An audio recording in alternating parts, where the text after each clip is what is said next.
So I'm in LA at Commerce Casino.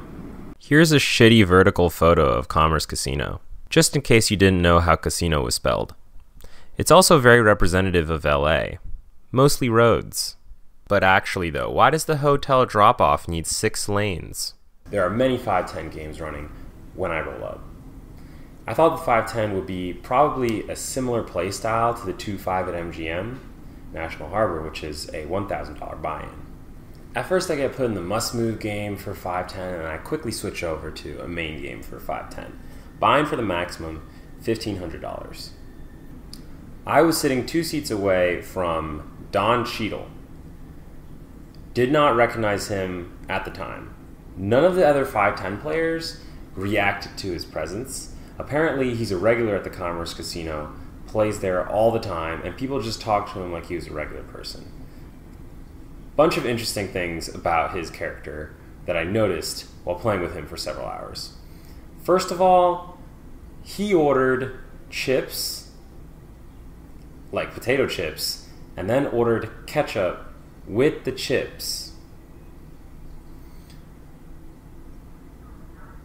The other thing I noticed about him was that he was very bad at playing, but I think that was to be expected. Most people who I believe are of higher income playing lower stakes games are probably not going to be very invested in it. So Don is being very sociable. He's telling people what he has. That was actually an interesting tell. He once he once raised someone. When they stared at him, they didn't say anything, but when they stared at him, he said, "You got it? I flopped the straight. I flopped the straight." And when they didn't say anything again, he said, "You got the high one? I got the low straight." And eventually, when they showed down their hands, Don Cheadle actually had the low straight. So he actually literally said exactly what his hand was, which was interesting. Because sometimes people will actually use that tell and say a hand that's very different from their own hand, but he actually used it to say exactly. Not sure how he was trying to play that. So he and I chatted for a bit, did not actually recognize that it was him. Instead, how I realized it was him was actually when he was about to leave, someone asked him for his autograph, and then he declined. To which I was confused because I didn't even know who he was. I saw his face, and maybe he was a little familiar, but I didn't recognize him. And then people at the table kind of murmured to me, "Oh yeah, that was Don Cheadle." So my first interesting hand was with Don, actually. Don has just been calling the blind a lot pre-flop. He's not being very aggressive. He's a classic loose passive player. So the first thing that happens is I pick up pocket kings in the small blind. Another loose passive player and Don Cheadle both limp call the $10 blind. And I make it $50 to go from the small blind. Both of them call. The board comes Jack 10-4 with 2 spades. This board doesn't really connect well with my squeezing range versus limpers because the middling boards tend to be more favorable toward them, I would believe. But I don't think that Don or this other player are paying very much attention.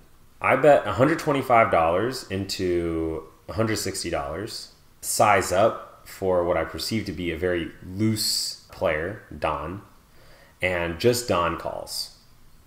When Don calls this board, he's probably playing like 40% of hands from his like limp call range, so I'm not at all concerned. Jack of spades on the turn, and it goes check, check. I do think that on the jack, I'm still ahead. However, I think that on the jack of spades, since there are now 3 spades and the paired jack, I think most weaker hands than mine will probably fold out at this point. So while I still think I am ahead, I check because I don't think I'm going to get called by too much worse. I guess a 10 could act more sticky and kind of hang around for a while, but I think the jack of spades is a particularly bad card for me to bet with no spade, no jack, no draw. 5 of spades on the river, putting 4 to a This is probably the worst card for me because I don't have the king of spades. I have 2 red kings.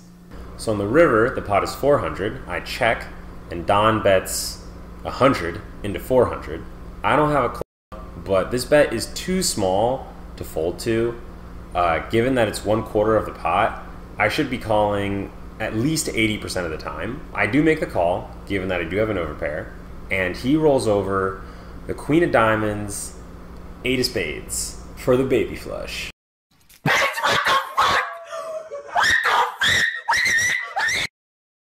Bruh. This wasn't really a hand I was expecting him to have, but as you can see, it's clearly represented in the I'm rich and fuck you ranges.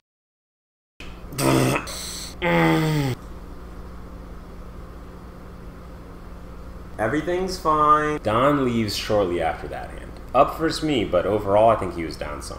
Next interesting hand, I have ace-6 offsuit on the button, min-raise it to 20. Both of the small blind and big blind are regulars. The big blind calls 20. Board comes king 10-6 with a king 10 of spades, and it goes check check.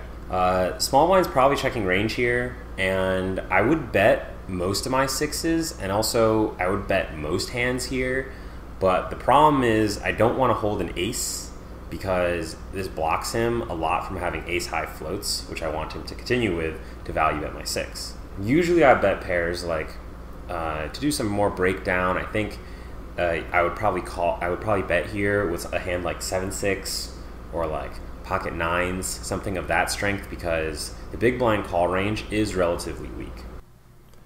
Here I'm reviewing the big blind versus the button hand in Pio Solver. With the big blind range is this, and then the in position range is this. So I start off by having the big blind check their whole range, as I think is most player strategies in this position. And then we see that the button is going to be betting the vast majority of the time here, basically 75% of the time, and ace-6 with no spade is going to be bet about half the time. So I feel like it's not too big of a deal either way, whether you bet or check this hand. Counter to my intuition, 7s through 9s are not actually good bets here, probably because they're blocking the gut shots that the opponent could then use as a bluff. But pocket 2s is a good bet because they need a lot of protection against any overcards that could come and don't block any bluffs. Alright, so we check the ace-6 offsuit.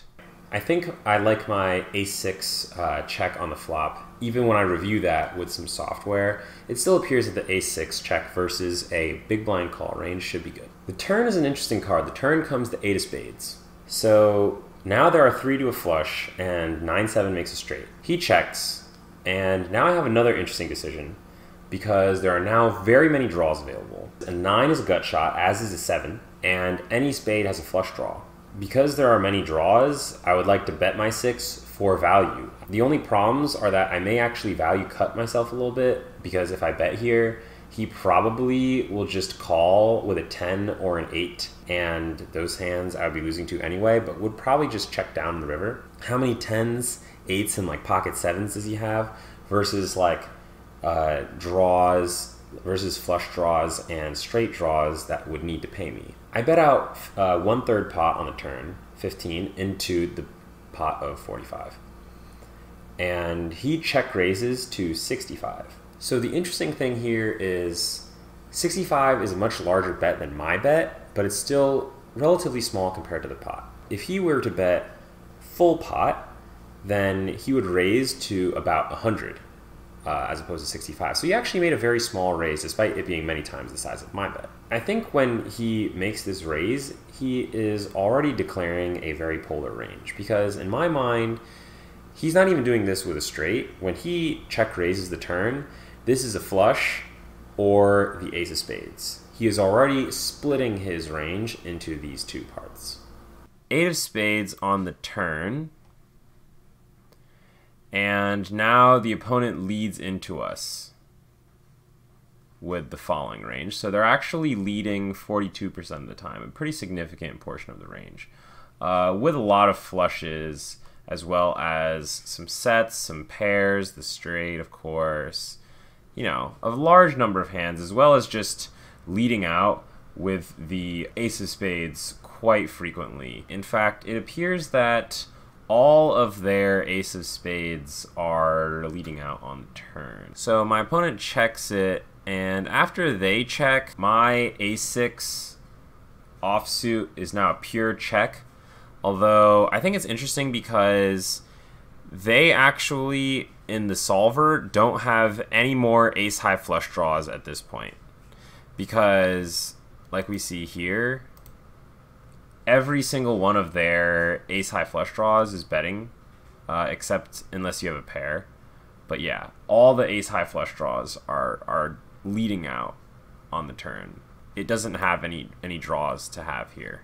So I think that's one of the main values that I was trying to get out of the ace-6 hand. But apparently we already break from the solver line on the turn because the ace-high flush draw is going to be leading a large portion of the time.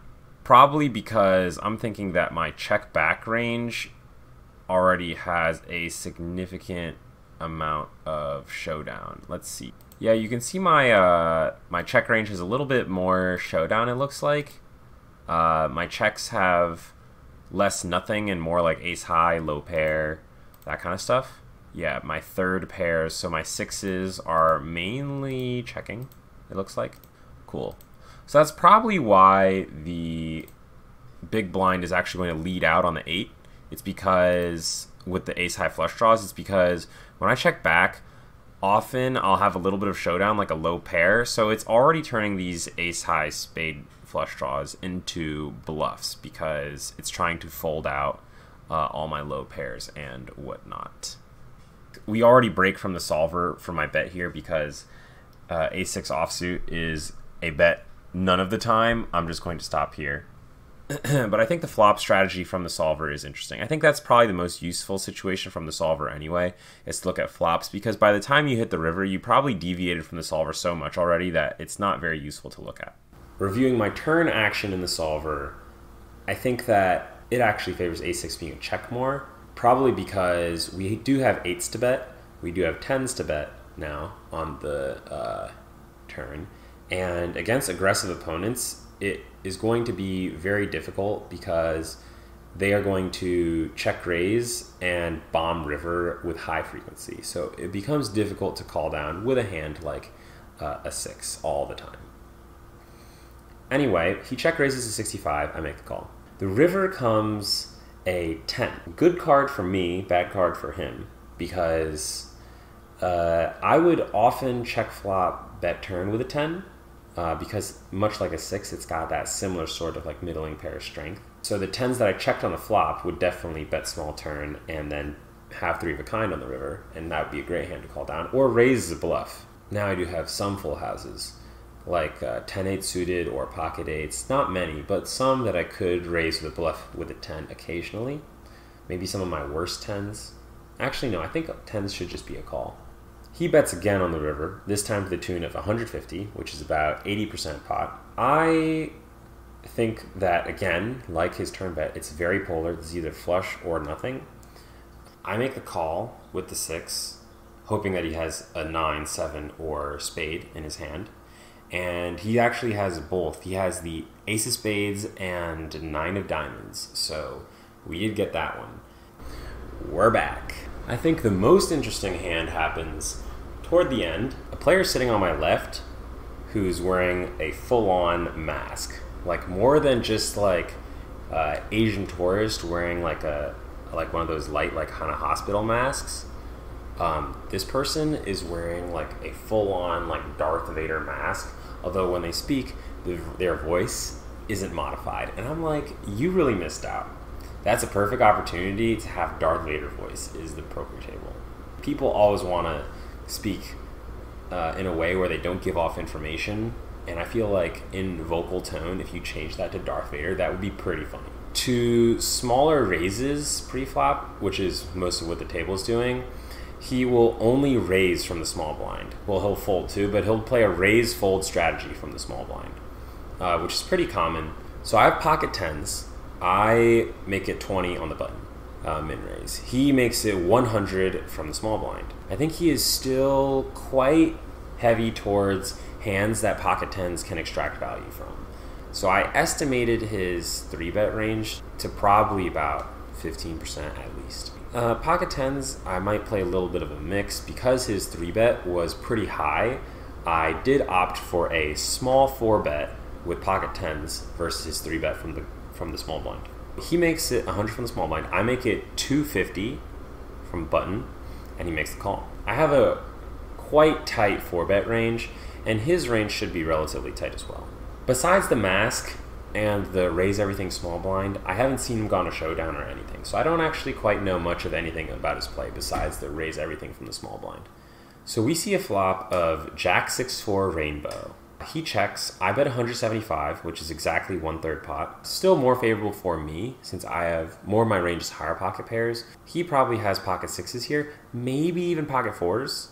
I am not 4-betting pocket sixes or pocket fours. He will have the kind of high hand equity advantage in part of his range because he has sixes and fours where I don't have either of those hands. So I bet 175 and he makes the call. Turn is now a king of diamonds and he checks. This card is an interesting card to bet on because he shouldn't be floating me on the flop and making that flop call with too many cards that have a king in them besides king jack, maybe some ace king. King queen suited I think is already a little bit of a stretch to bet to call a bet on the flop with king high. Even king queen with backdoor flush draw, I don't think you can call a flop bet even if it's 1/3. So he really shouldn't have too many kings. So it's not really a scare card for me despite the fact that it is an overcard. So he checks. I, though, am not sure I can get too much more value out of my pocket tens because now that there's a king out there, I think a lot of his smaller pairs and worse kind of holdings like ace highs are going to fold, and it'll be difficult to extract more value to them. I probably don't need too much more protection, and basically I just don't want to lose too much more to a jack. So I check the king. The king brings the backdoor diamonds. The river is now an offsuit 7, which is not really a great card for me because it means there's one more set that he can have here and it's another one that I can't have. So on the river, he leads for 700, which is a very confusing bet because it is extremely polar. So essentially a full pot bet. And I was pretty confused because I feel like I have a lot of pretty decent hands here, like some good jacks, some queens. Don't think my overall range is that weak here. So he's really just representing that he has a set. He's saying, hey, look, I called your small 4-bet with pocket jacks, with sevens, with sixes, with fours, and you didn't bet on the turn, so now I'm going to polarize myself into sets or nothing. I think a nice way to balance himself out for this is probably like if he has some really weak showdown hands, like maybe like if he has something like a 7-8 that he floated me on the flop with, he probably needs to bluff at that now because he's also losing to my ace king. Everything's paired up, so he has to shoot out an enormous bet to make something like my tens fold here. Maybe some very small pairs. If he somehow has 2s and 3s here, he could shoot out a bluff, but it's questionable if most people are actually doing this at this time. If he has a set, he has a set. That's what this bet size and bet pattern means. I call, and he rolls over the queen 8 of diamonds. It's one of those times where you gotta say, only Don can do it. You can't win Masked Man with queen 8. You can't win. You gotta be Don.